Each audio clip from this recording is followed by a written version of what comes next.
नमस्कार, आप देख रहे हैं इंडिया न्यूज मध्य प्रदेश छत्तीसगढ़। वक्त हो गया है बड़ी बहस मध्य प्रदेश का। मैं हूं आपके साथ पराग गुप्ता। दिल्ली से लेकर देश के दिल मध्य प्रदेश में 2 सालों तक चुनावी मौसम रहेगा। इस सियासी सीजन में मुद्दों की बूंदाबांदी भी खूब हो रही है। मुख्य विपक्षी पार्टी कांग्रेस एक बार फिर से जातिगत जनगणना की मांग कर रही है, जिसके चलते देश में जातिगत जनगणना पर जुबानी जंग तेज हो गई है। आज भोपाल में कांग्रेस के पूर्व अध्यक्ष और पूर्व केंद्रीय मंत्री अरुण यादव ने इसी मुद्दे पर केंद्र सरकार को घेरा। उधर कांग्रेस नेता राहुल गांधी भी कर्नाटक में जातिगत जनगणना की मांग कर चुके हैं। तो कांग्रेस के राष्ट्रीय अध्यक्ष मल्लिकार्जुन खड़गे ने भी पीएम मोदी को पत्र लिखकर 2011 के जातिगत आंकड़े जारी करने की मांग की।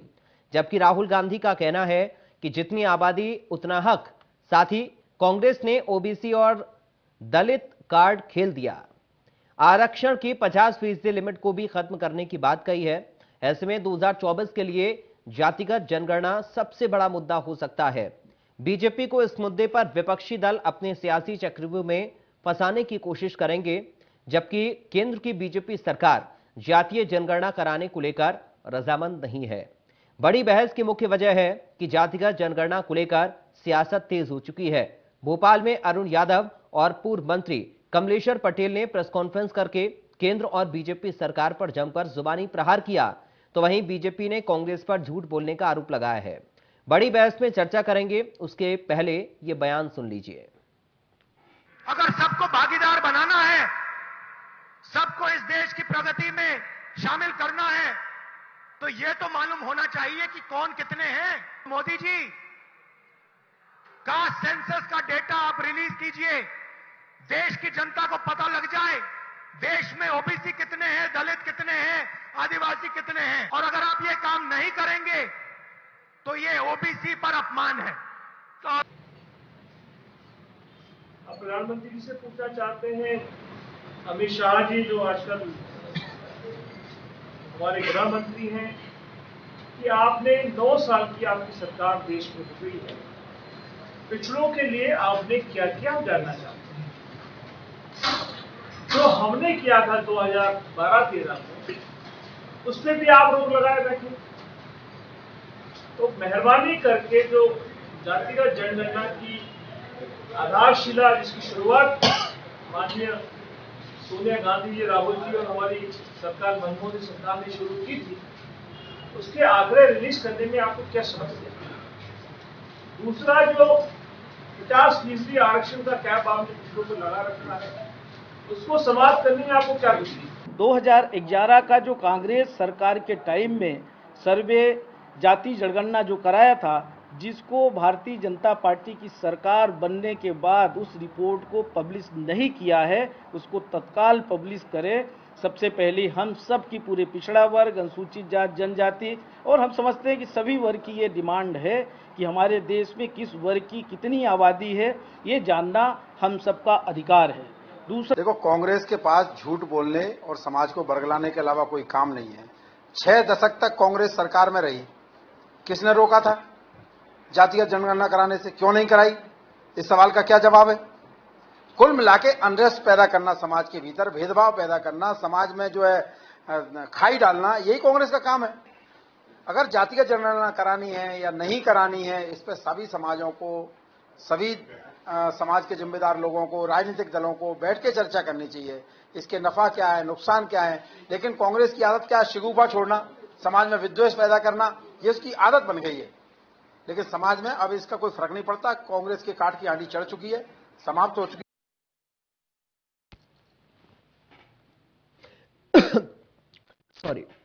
चलिए, हमारे साथ कुछ खास मेहमान जुड़ गए हैं, सीधा आपका परिचय करा दें। भारतीय जनता पार्टी से प्रवक्ता अभय प्रताप सिंह इस वक्त हमारे साथ जुड़ गए हैं। अभय जी, आपका स्वागत है। हमारे साथ कांग्रेस पार्टी से प्रवक्ता सिद्धार्थ सिंह राजावत जुड़ गए हैं। सिद्धार्थ जी, आपका स्वागत है। शुरुआत अभय प्रताप सिंह जी आपके साथ में कर रहा हूं। राहुल गांधी कह रहे हैं कि कौन कितने हैं, किसकी आबादी कितनी है, ये कम से कम पता लगाइए, इसमें क्या दिक्कत है, ताकि उस हिसाब से सभी को लाभ भी मिल पाए। एक बार फिर से जातिगत जनगणना की मांग कांग्रेस पार्टी मुखर होकर कर रही है। अभय जी, देखिए, देखते जाओ, कांग्रेस को तो घड़ियाली आंसू बहाना है तो बहा रही है। कांग्रेस का तो ये नैतिक अधिकार ही नहीं बनता है कि वो इस तरह की विषय पर बात भी कर सके। जी। आप और हमने देखा है कि पहली जातीय जनगणना 1931 में हुई थी, उसके बाद कितने लंबे समय तक शासन में रही कांग्रेस, क्यों नहीं कराई इन्होंने जातिगत जनगणना। 2011 में जो सर्वे कराया गया सोशियो इकोनॉमिक, उसमें जो है 47 लाख जातियां निकल कर आ गई, जबकि पूरे राज्य और केंद्र सरकार को अगर जोड़ ले तो 6-7 हजार से ज्यादा जातियां पूरे देश में नहीं है। 1 लाख से ज्यादा त्रुटियां, 1 करोड़ से ज्यादा त्रुटियां आई। ये मैं नहीं कह रहा, ये संसद में रखा जवाब है। इनके ही पी चिदम्बरम जी गृह मंत्री थे, 2010 में पार्लियामेंट में जवाब दिया था कि केंद्र सरकार के द्वारा जातिगत जनगणना कराना संभव नहीं है। जब से माननीय नरेंद्र मोदी जी इस देश के प्रधानमंत्री हुए हैं, तब तो राष्ट्रीय पिछड़ा वर्ग आयोग को संवैधानिक दर्जा मिला है। इन्होंने तो उसको संवैधानिक दर्जा तक नहीं दिया था। अनुसूचित जनजाति आयोग को संवैधानिक दर्जा अटल बिहारी जी ने दिया, आकर दिया। इन संस्थाओं को बिल्कुल जो है अपंग बना के रखा हुआ था। मेडिकल में 27% आरक्षण मोदी जी ने दिया। आपके केंद्रीय विद्यालय हो, नवोदय में 27% मोदी जी ने दिया। राज्यों को अपनी पिछड़ा वर्ग की सूची निर्धारण करने का अधिकार संवैधानिक संशोधन करके मोदी जी ने दिया। और राज्य अपने यहाँ जातिगत जनगणना कराना चाहे तो केंद्र ने कभी नहीं रोका है। बिहार में जो जातिगत जनगणना प्रारंभ हुई है वो एनडीए की सरकार थी, भाजपा भी सरकार में थी। 2 जून 2022 को कैबिनेट में डिसीजन हुआ था। उसके बाद विधान परिषद में हुआ, विधानसभा में हुआ बिहार में, उसमें भाजपा वहां पर सत्ता में थी। अभय जी, आपको माफी के साथ मैं बीच में थोड़ा सा रोक रहा हूं। सिद्धार्थ जी, अगर आप अपना म्यूट कर लेंगे ऑडियो तो बेहतर होगा। अभय जी, आप कंप्लीट करिए। में भी हो रही है वो, उसमें भाजपा की सरकार में थी, उसके निर्णय है। कर्नाटक ने भी कराया, आज तक आंकड़े नहीं दिए। तेलंगाना ने कराया, उड़ीसा भी करा रही है, कांग्रेस के भी राज्य छत्तीसगढ़ राजस्थान कराए ना। लेकिन केवल एक विषय बनाना है। 27% आरक्षण में मध्य प्रदेश की लड़ाई इन्होंने जो लड़ी हाईकोर्ट में, उनके महाधिवक्ता पेश नहीं हुए। उन्होंने मध्य प्रदेश की आबादी 27% बनाई और रिकॉर्ड है इसके आरक्षण का। उसमें जो है वहां लड़ाई हाईकोर्ट में जो है आज अटक गई। और ये पूरा पंचायती राज चुनाव में भाजपा ने किस तरह से लड़ाई लड़ी, पूरी देश ने देखा। सभा सरकार ने लड़ाई लड़ी, तब तो हम आरक्षण में जो है पंचायत राज के चुनाव करा पाए। वहीं महाराष्ट्र में इनकी सरकार थी, ये नहीं करा पाए, वो बिना आरक्षण के हुए। जी चलिए सर, मैं सिद्धार्थ जी का भी ओपिनियन इस पर जान दूं। सिद्धार्थ जी, आपने सुना अभय प्रताप सिंह जी क्या कह रहे हैं आरक्षण की बात पर, माफ कीजिएगा जातिगत जनगणना की बात पर? बहुत अच्छी तरह से सुना। मैं आपको बता दूं 2011 में मैं आपको बता दूं भारत की मतलब एक जनसंख्या 15 बार की जा चुकी है। मैं आपको ये बताना चाहता हूँ 1872 में ये ब्रिटिश वायरस लॉर्ड मेयो के अधीन पहली बार हुई थी और उसके बाद हर 10 साल में हुई और आखिरी जनगणना 2011 में जो कि यूपीए गवर्नमेंट के तहत हुई है। जो अभी मेरे साथी मित्र बोल रहे थे कि कांग्रेस इतने साल तक रही, क्यों नहीं कराया? हमारे पास उसका पूरा डाटा है, पूरा प्रारूप है। और अभी आदिवासियों की हक की बात कर रहे थे कि उनके लिए अटल बिहारी वाजपेयी जी ने ये किया, उनके लिए इस सरकार ने ये किया। तो मैं आपको बता दूं 1993 में सबसे पहले माननीय पूर्व मुख्यमंत्री और राज्यसभा सांसद दिग्विजय सिंह जी के नेतृत्व में पेशा कानून लागू किया गया जो केंद्र से बना था और जो राजीव गांधी और इंदिरा जी के समय पे वो बनता चला आया था, उसमें संशोधन होता आया था और उनको सबसे पहले आदिवासियों को वनवासियों का दर्जा देने की मांग की गई थी। तो कम से कम जनता के बीच में भ्रम न फैलाएं, कृपया करके। अगर पूर्णतः डाटा हो तब बात करें सामने बैठकर।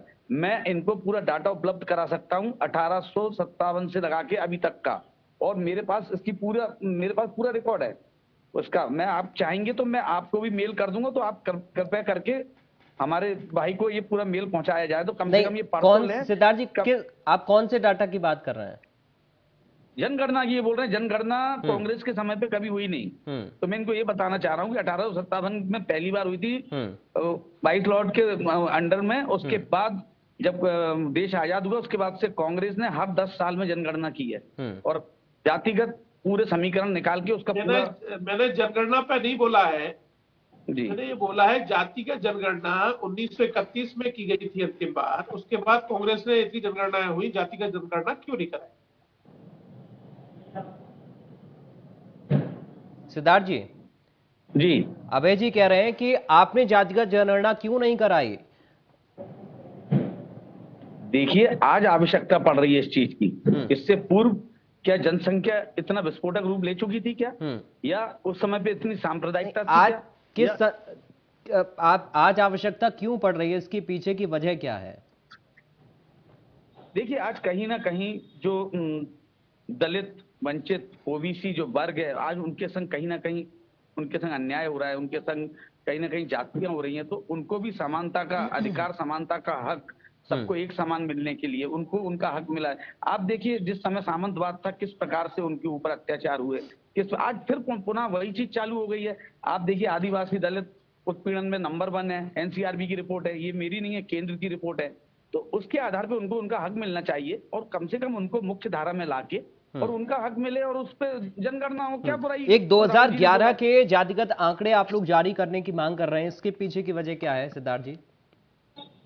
क्योंकि 2011 के हम लोगों ने आंकड़े बना के रखे थे, ये तो उसके बाद इन्होंने क्यों नहीं करी? 14 में हमारी सरकार चली गई, 14 से भारतीय जनता पार्टी है। तो सर उस समय जारी कांग्रेस पार्टी ने क्यों नहीं की, यूपीए सरकार ने क्यों जारी नहीं किए जातिगत आंकड़े?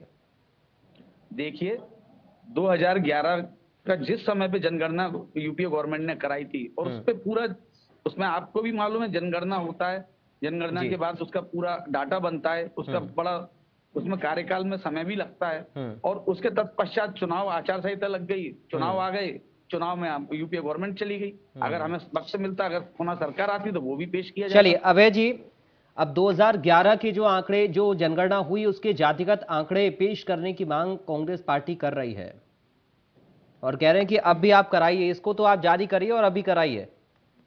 देखिए, 2011 की जातिगत जनगणना पर संसद में कई बार जवाब आ चुका है, मैंने पूर्व में भी रखा है कि उसमें जो सर्वे हुआ था, सोशल और इकोनॉमिक सर्वे जो हुआ था, सामाजिक और आर्थिक आधार का, उसमें 43 लाख जातियों का उल्लेख आ चुका है, जबकि 6-7 से हजार से ज्यादा केंद्र और राज्य सरकार की जातियों की मिला ले तो पिछड़े वर्ग की जातियां नहीं है।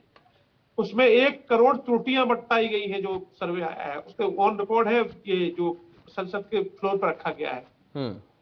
और मैं फिर आपसे स्पष्ट कर रहा हूं कि राज्य अगर अपने यहां जातिगत जनगणना कराना चाहे तो उसमें केंद्र को कोई भी, उसमें केंद्र जो है मना नहीं कर रहा है, कराना चाहे हर राज्य करा सकता है। लेकिन सर वो तो पूरे देश के लिए मांग कर रहे हैं ना, अब राज्य अगर कराएंगे तो आपकी जहां जहां सरकारें वहां राज्य नहीं कराएंगे।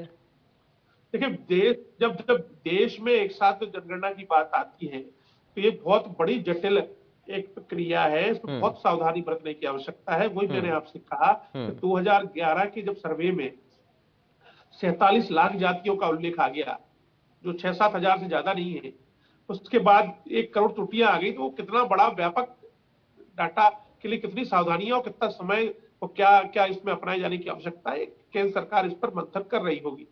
और इसको कब किया जाएगा, ये केंद्र सरकार इस पर विचार कर रही होगी। इस पर केंद्र सरकार, सिद्धार्थ जी तो ये भी कह रहे हैं कि हम हर 10 साल में कराते रहे और आप जनगणना भी नहीं करा रहे हैं सर। अपना कराया है, तेलंगाना ने अपना कराया है, बिहार अपना करा रहा है। बिहार सरकार में जब यह निर्णय हुआ तो भाजपा सरकार में थी वहां पर, तो भाजपा कहीं इसके खिलाफ नहीं है।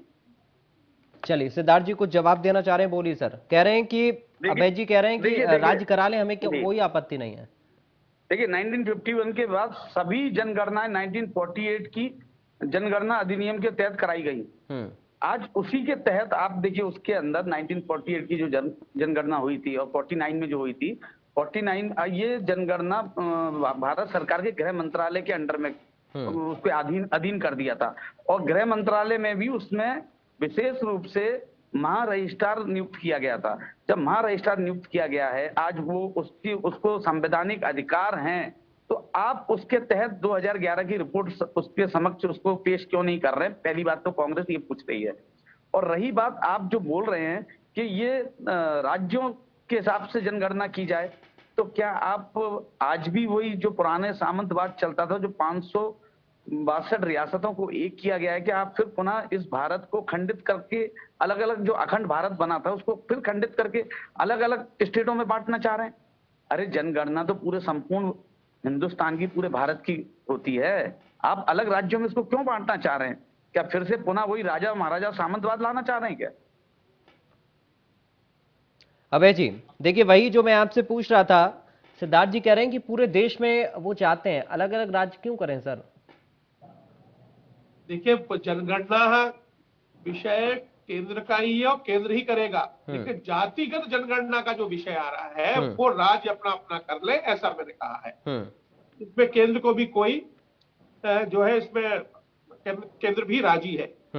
लेकिन वो तो ये कह रहे हैं ना अभय जी, सिद्धार्थ जी क्या कह रहे हैं कि जो वंचित है, शोषित है उसमें सिद्धार्थ जी संवैधानिक प्रणाली के नाते अगर संवैधानिक प्रणाली से देखा जाए तो उसमें राज्यों को कोई उसमें अधिकार नहीं है, क्योंकि केंद्र ही उसको करता है, क्योंकि केंद्र ने उसमें महा रजिस्ट्रार नियुक्त किया हुआ है, जो 1949 में नियुक्त किया गया था। देश 47 में आजाद हुआ था। आजादी के बाद पहली जनगणना 1949 में की गई थी पंडित जवाहरलाल नेहरू जी के, तब उन्होंने महा रजिस्ट्रार नियुक्त किया था और वो गृह मंत्रालय के अधीन किया था और पूरा गृह मंत्रालय उसका जिम्मेदार होता है।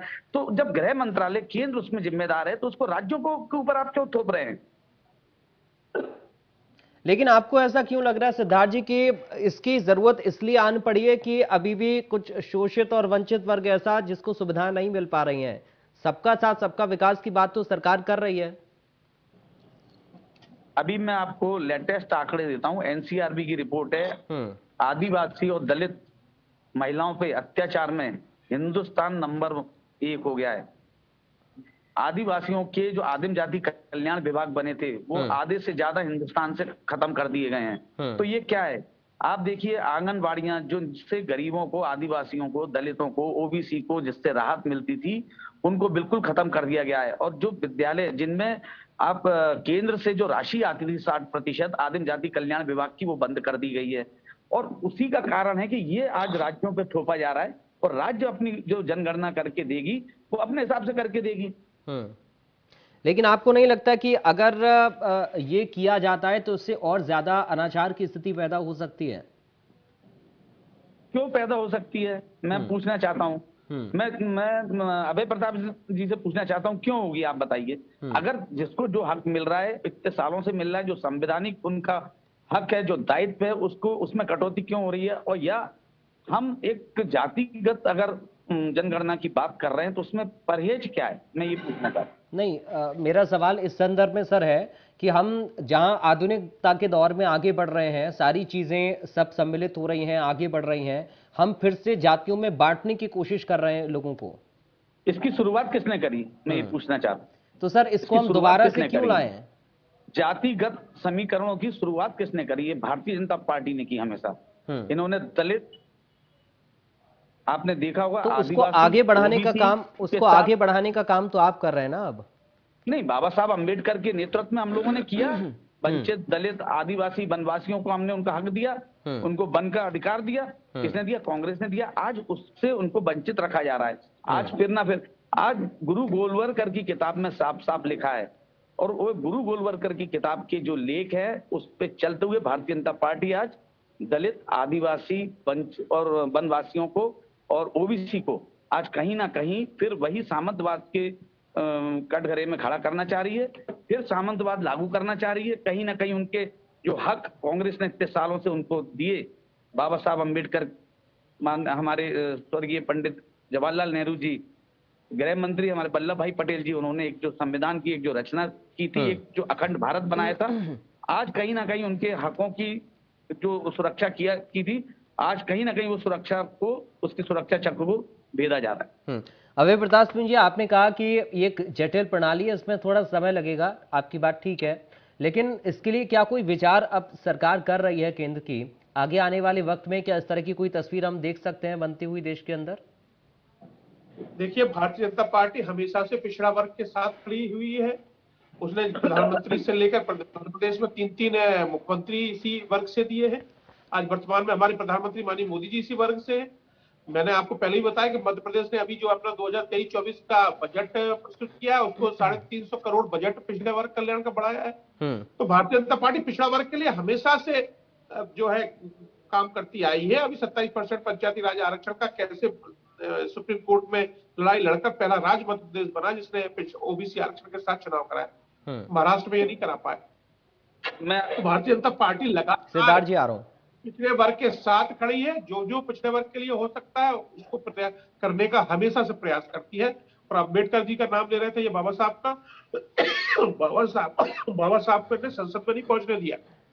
2 चुनाव हरा है इनने, उनकी जो समाधि स्थल है वो दिल्ली में नहीं बनी थी, वहां मुंबई में उनकी समाधि स्थल के लिए इन्होंने वहां प्रयास किए थे। तो बाबा साहब के साथ इतने कितना जो है क्या क्या व्यवहार किया था ये पूरा देश जानता है। मेरे मित्र इस बात को जो रख रहे थे मैंने स्पष्ट करना चाह रहा हूँ। चलिए सिद्धार्थ जी कुछ बताना चाह रहे हैं, बोलिए सर। देखिए, पहली बात तो ये व्हाट्सएप और फेसबुक की जो यूनिवर्सिटी आरएसएस चलाती है, कम से कम वो भ्रमित चीज एक राष्ट्रीय लेवल के चैनल पे तो आप ना कम से कम परोसे। मेरे पास तो पूरे साक्ष्य हैं जो बाबा साहब अम्बेडकर को जो सम्मान कांग्रेस ने दिया, गांधी जी ने दिया, हमारे वल्लभ भाई पटेल जी ने दिया, तो इसकी बात कम से कम भ्रमित ना करें। मैं आपको एक बताना चाहता हूँ, मेरे पास कुछ लिखे हुए मेरे पास इतिहास के कुछ पन्ने हैं। मौर्य प्रशासन में जनगणना लेना एक नियमित प्रक्रिया थी और मौर्य साम्राज्य में व्यापारी, कृषकों को, कुम्हारों को, लोहारों को, बढ़इयों को आदि जैसे लोगों का विभिन्न वर्गों के गणना करने का मौर्य साम्राज्य में था। तो आज के साम्राज्य में कर रहे हैं तो उसमें क्या गलत है, मैं ये पूछना चाह रहा हूँ। जब मौर्य साम्राज्य को हमारा सबसे प्राचीन और सबसे हमारा जो इतिहास था सबसे खूबसूरत माना गया मौर्य काल, तो आज कराने में क्या दिक्कत है भाजपा को? और कम से कम ये भ्रम तो फैलाए ना आप कम से कम। अभी आप बोल रहे थे कि उसके बाद से कभी कांग्रेस ने जनगणना नहीं की। अभी मैंने बोला 2011 में कि आपको इतिहास ही नहीं मालूम है कि 2011 में हमने जनगणना कंप्लीट करके रख दी थी। अरे आप उसके बाद 14 में आ गए थे, आप उसको लागू करना चाहिए था और जनता का जो हक है उसको देना चाहिए। अभय जी, चूंकि समय कम है मेरे पास, मैं फाइनल जवाब आपसे चाहूंगा इस पर। आगे की प्रक्रिया को लेकर क्या प्रोसीजर, इसको लेकर केंद्र सरकार का रुख आप स्पष्ट करिए, क्योंकि अभी तक आप लोगों का रुख कोई स्पष्ट नहीं है और मांग लगातार दिन पर दिन इसकी अब बढ़ती जा रही है। इसमें साफ स्पष्ट है, केंद्र सरकार का कहना है 2011 के जो आंकड़े आए हैं बहुत त्रुटिपूर्ण आंकड़े हैं। तो उनको ठीक करने का काम करिए ना फिर। सिद्धार्थ जी वही तो कह रहे हैं, आप उनको ठीक कैसे करा रहे हैं? अरे साहब, पूरे देश का संभव है क्या? मजाक है क्या? पूरे देश की जनगणना का आंकड़ा निकालना बहुत जटिल प्रक्रिया है, बहुत सावधानी बरतना है। इन्होंने यही सावधानी मोदी 1 करोड़ टूटिया उसमें बड़ा व्यापक काम है। 47 लाख जातियों का उल्लेख हो गया, उसके लिए समय लगेगा, उसके लिए प्रक्रिया बनेगी, केंद्र सरकार उस पर विचार कर रही होगी। लेकिन अगर राज्य सरकारें जिनको राज्य चाहते हो कि अपने यहाँ लागू करना चाहे तो करें। बिहार कर रहा है, तेलंगाना ने किया, कर्नाटक ने किया, उड़ीसा कर रहा है, ये अपने राज्यों में करें। चलिए सिद्धार्थ जी, अब अभय जी ने तो क्लियर कर दिया सर, वो 12 साल में इस त्रुटि को ठीक नहीं कर पाए हैं। अब आने वाले वक्त में आप लोगों का रुख क्या रहेगा? अवश्य जो हमारे पूर्व अध्यक्ष और पूर्व सांसद राहुल गांधी जी ने जो बोला है उसी पे हम पूरी कांग्रेस कार्य करेगी और जो जनता का हक है, जो भी आदिवासी, दलित और ओबीसी हैं, उनको उनकी जनगणना करके उनका जो हक है, उनका जो सम्मान है वो हम उनको देंगे। सर कैसे करवाएंगे? सरकार तो अभी इस पर रुख स्पष्ट नहीं कर रही है ना। नहीं तो अभी 24 के चुनाव देखिए आप, चुनाव में क्या परिणाम आता है। अगर जनता मैंडेट, चलिए अगर कांग्रेस अगर यूपीए की सरकार बनती है तो आप ये कह रहे हैं कि आप जातिगत जनगणना करवाएंगे?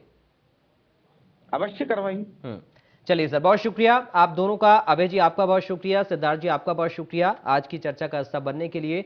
जातिगत जनगणना को लेकर मुखरता से कांग्रेस पार्टी के नेता लगातार अपनी आवाज को बुलंद कर रहे हैं। राहुल गांधी को भी शुरुआत में हमने आपको सुनाया, वो कह रहे हैं कि आखिर पता होना चाहिए इस देश में जातिगत जनगणना के आधार पर, ताकि उसी तरह से हम लोगों को योजनाओं का लाभ भी दे पाएं।